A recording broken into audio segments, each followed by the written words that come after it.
right, so hi, welcome to Venture Bros podcast, brought to you by After the Hype. I'm your host, as always, Brian Dressel. With me, as always, is Graham the Guy Mason. Hello, I'm a guy. I like that one. And Nick Olas, the Freedman Friedemann. That's me. I am a freed man. I need to get better at my nicknames.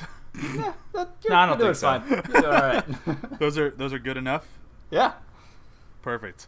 Okay, so this week we are coming to you live from all over the world, or just North America, mostly Los Angeles, to talk about Venture Brothers Season 1 episode Ice Station Impossible. This was an episode that came out at some point in the season, depending on when you're watching it, and most people pretty much enjoy it. Certainly came out at some point during the season. It That is sure accurate. did.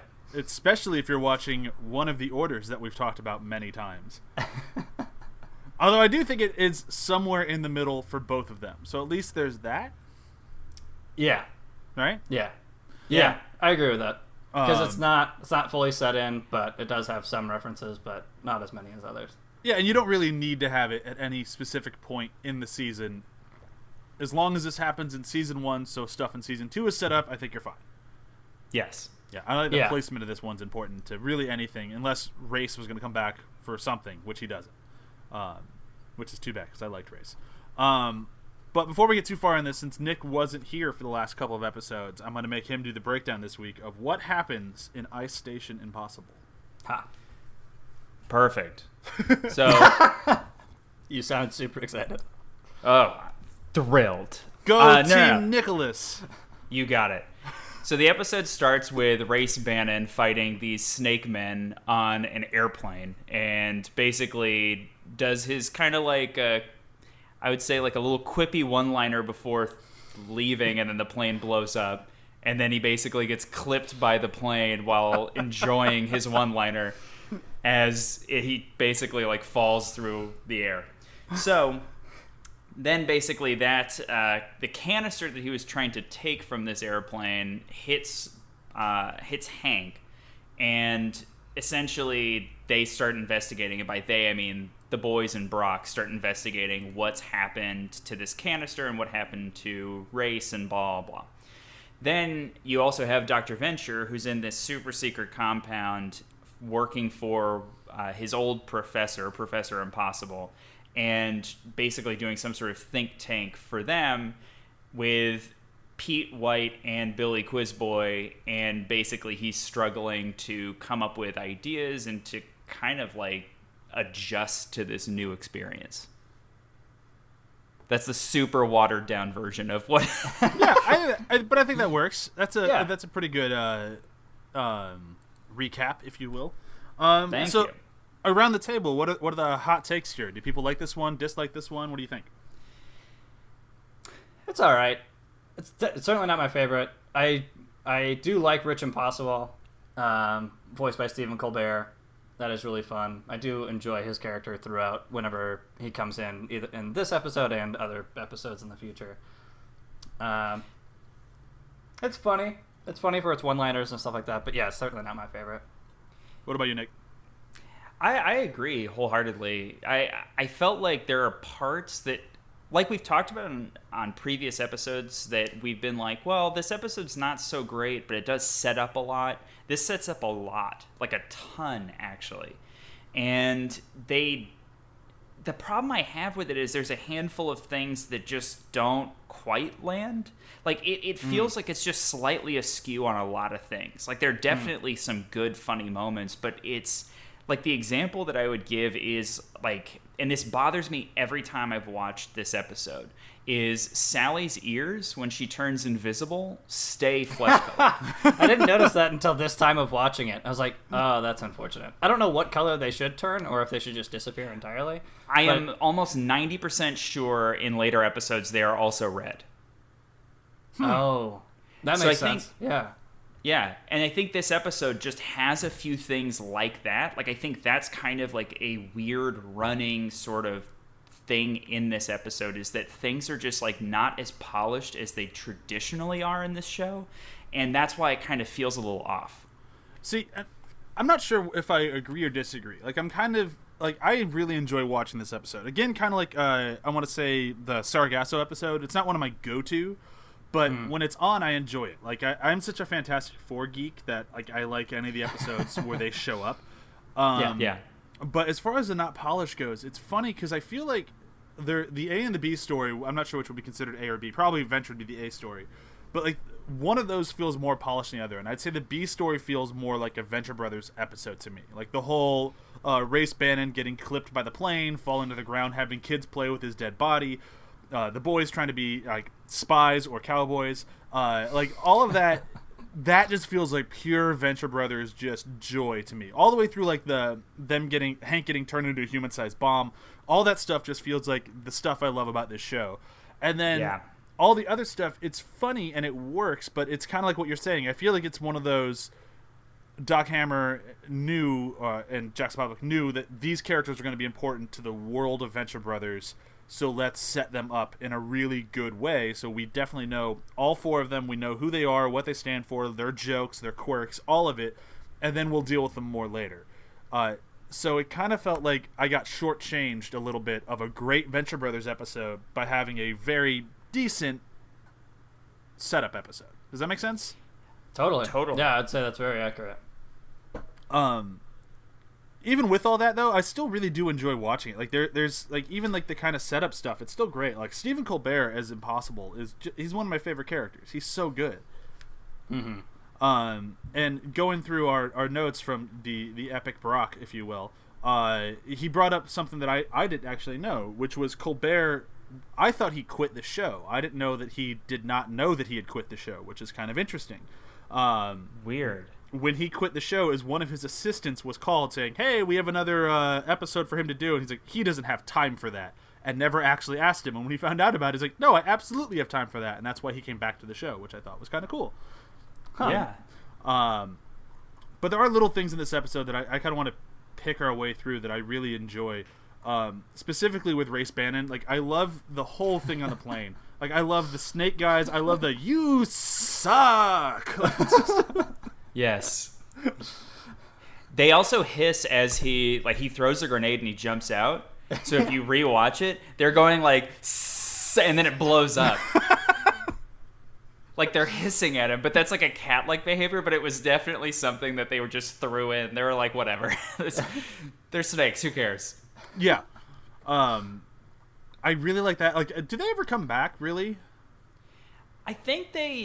I don't think so. They definitely mentioned like snake and lizard people a handful of times, though I don't know if that's the case. Weren't there like snake or lizard people where Sphinx, like the hidden compound area and where Sphinx was? Yeah, that's what I was thinking too. I thought that was just Sphinx, and they just took out evil Sphinx and put in good Sphinx.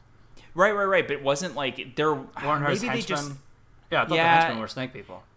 There's something weird. I feel like they do come back. Now, exactly how they come back, I don't know, but I feel like there are many mentions of snake and lizard people. Yeah, but specifically snake people. And I'm sure there's a bunch of people out there screaming at their stereo right now, telling us how wrong we are. And it's so obvious they come back in this episode. So, sorry.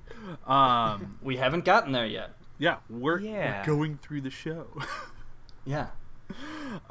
This is another episode that I think brings up one of my favorite things that we have found through research, that Cartoon Network did not like Billy and Pete, so they put them in more episodes. And this one has a ton of Billy and Pete in it, and I really liked the both of them in this episode. Here, can I ask a question? Mm-hmm. You like... I feel like this is kind of... Here's my attitude towards Pete. I like Pete, but he's terrible. Like, he's easily one of the worst people on the show. I hate like, as far Pete, as like his but I like morality. him in the show. Yeah. Yes. I would never want to hang out with him. Anybody who would buy a Robobo, no thanks. I have no interest in being friends with you. What is a Robobo? Just wait. You'll get there. Yeah. Okay. We'll get there. If you don't remember, it will be a delightful shock when you get there. Okay, perfect. But like, I hate Pete. Like, I hate him so much. He's a terrible friend to Billy 9 times out of 10. Terrible friend to Rusty, although he thinks Rusty is his best friend, which always kind of was like, what? He's just kind of an idiot who just wastes time and plays video games. But that's why I love him in the show. Like, he's such a great counterpart to Billy because he's the awful counterpart to Billy. Yeah. Yeah, he's like a hangers-on, right? Totally. That's kind of like okay, Yeah. It's like he's a bad sidekick to Billy. You know? But Yeah. I do think they do a good job. They give him props Billy enough up intelligence. Sorry, go ahead. No, he props Billy up every once in a while and gives him uplifting speeches and stuff like that. But that's pretty much his only redeeming quality. I think he does have enough intelligence to not be a total waste of space. He just doesn't really use it for anything. Because he was in the same school as everybody. He kind of can keep up in the conversations. Like, he knows what's going on. I just don't think he's... Like, if he didn't have Billy, he'd be nothing. Yeah. Right. Yeah, that makes sense. Oh, I have something I wanted to talk about. Oh, go for it. I could spend this whole episode talking about Sally. I love Sally. Yeah. Sally is sad. No, I'm just joking. No, I think that there's like something incredibly poignant and sad about her character that is like really relatable in a lot of ways. Like just in as far as she's very much so stuck in an obviously loveless marriage that was probably loveless from the get-go. Like very clearly she puts in more effort into the relationship from the start than Professor Impossible ever did. Yeah, I mean, it feels like a weird sci-fi shotgun wedding relationship. Totally. Exactly. I mean, yeah, Dr. Impossible was probably like, well, I might as well just marry her because she's stuck here regardless. Well, So here's my much thing it. is like, so Mr. Fantastic and Sue Storm get married like after the incident happens because they get stronger. Do you think there's any chance that before the incident happened they didn't have a shitty marriage, and like once he got the Were they power to married be the most beforehand? movable man in the world, he became more of a dick? Were they married before? I don't know. I don't think they ever say. Because I thought, because she talks about how they met, where she was touring the Impossible compound with her brother or cousin or whatever, the other two, Right. And then that's when the explosion happened. I don't even know if she knew. Oh, she said they were in Yeah, town, before. so she was taking them on a tour, so she knew him because she was working Yeah. there. I'm just not she sure was- if they were married, but yeah, they were visiting. okay. So, but that's my thing. okay. Is like, so I don't know, like, because there's an argument for power went to his head and he became an abusive asshole, or was he just always an asshole? I don't know, because I think he's always an asshole. I think Yeah. you're probably right.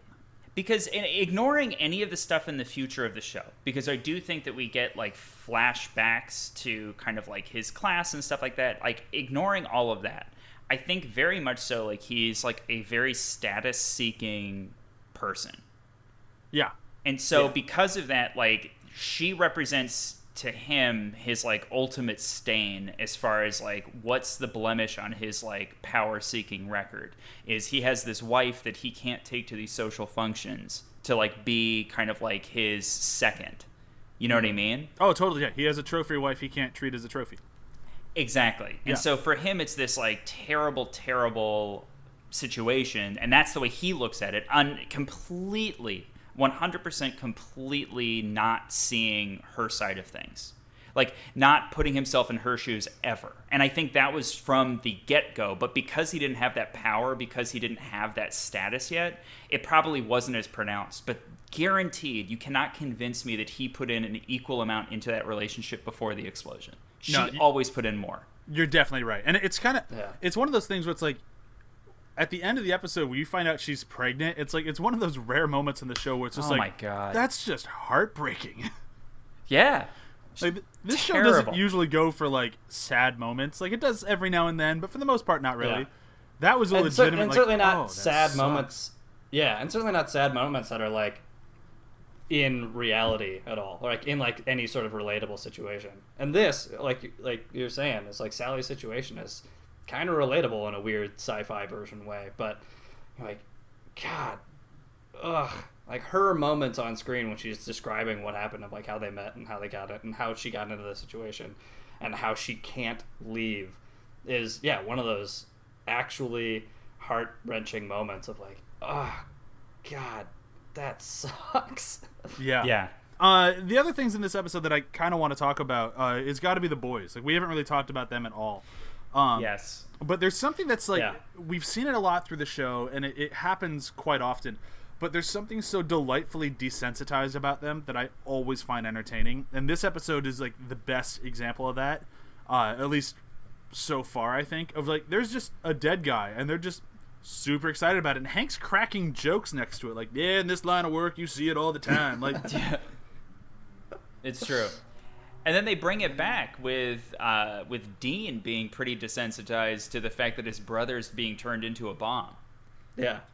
oh yeah, just totally doesn't care No. until he then realizes. and then- yeah. Yeah, and then, he gives this whole speech of like, what? Come on, we're the Venture Brothers. Like, our dad is Dr. Venture, super smart, blah, blah, blah, and, all this stuff. And then Brock brings him down of like, one, he's not here, and two, this is a bit over his pay grade. And then reality sets in. He's like, oh my god, we're all gonna die. I love the moments in this show where they're just like, your dad sucks, right? Oh, there's an amazing one next episode.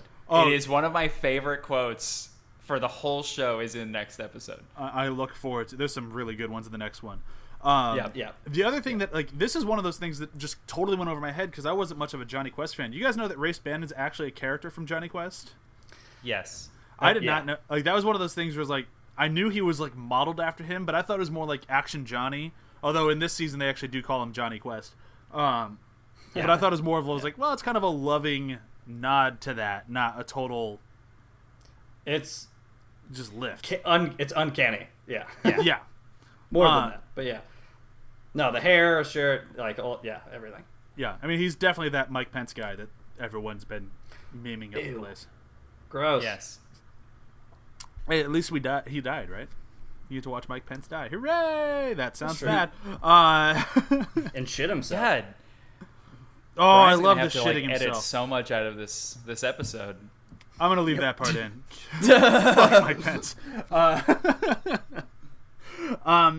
But I love the shitting himself. Like, that's such just a great, like, yeah, they leave that part out of the movies. Like, I love Brock and the boys.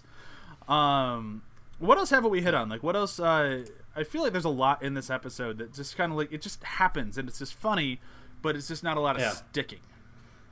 Yeah. Go ahead. Go ahead. So creepy. Yeah, I mean, there's a lot. Like you said, there's a lot setting up a lot of history too. I mean, even going back, like introducing Impossible, and then talking about his history as a scientist creating the Goliath serum, and even as his history as being everyone's professor in this show so far.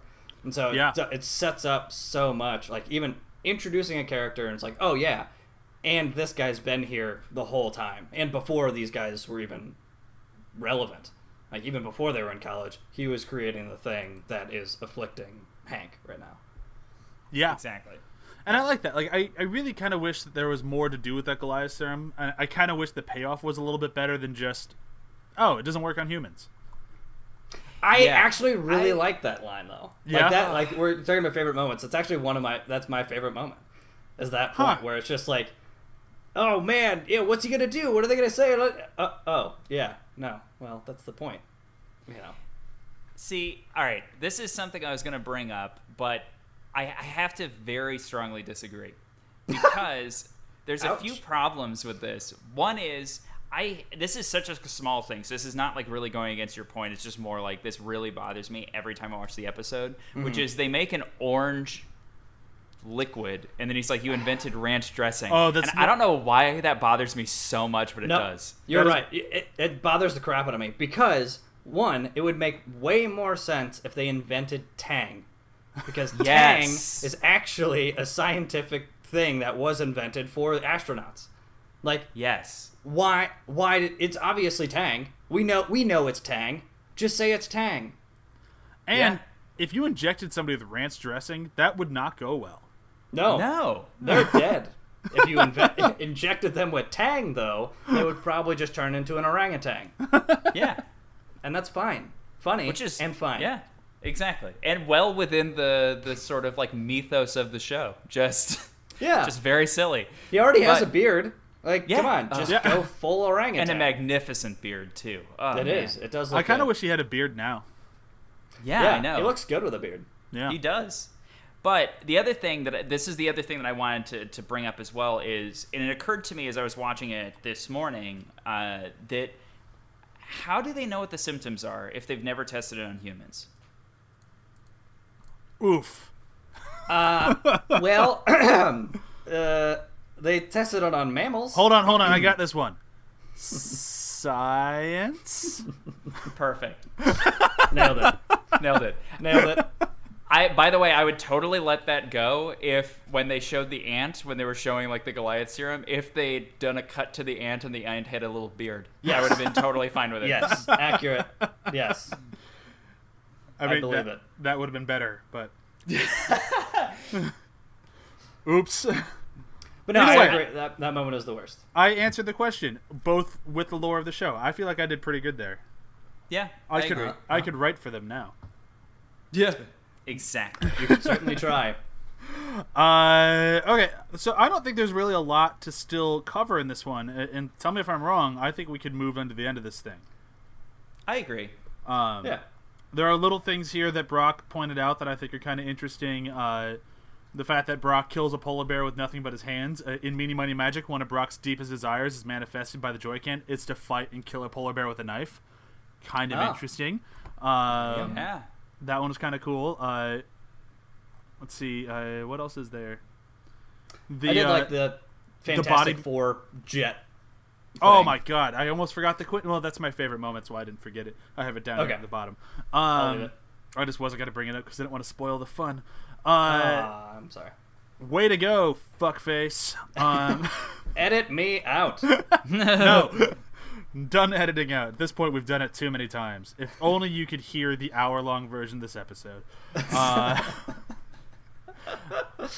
Where's the one that I actually thought was kind of funny? The Venture Brothers uncut episode. Yeah, there you go.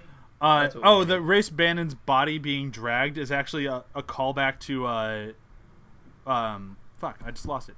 Why did I have to scroll? Lord of the Flies. Lord of the Flies, and then Brock wanted to point out that that movie really bummed him out, which I thought was funny.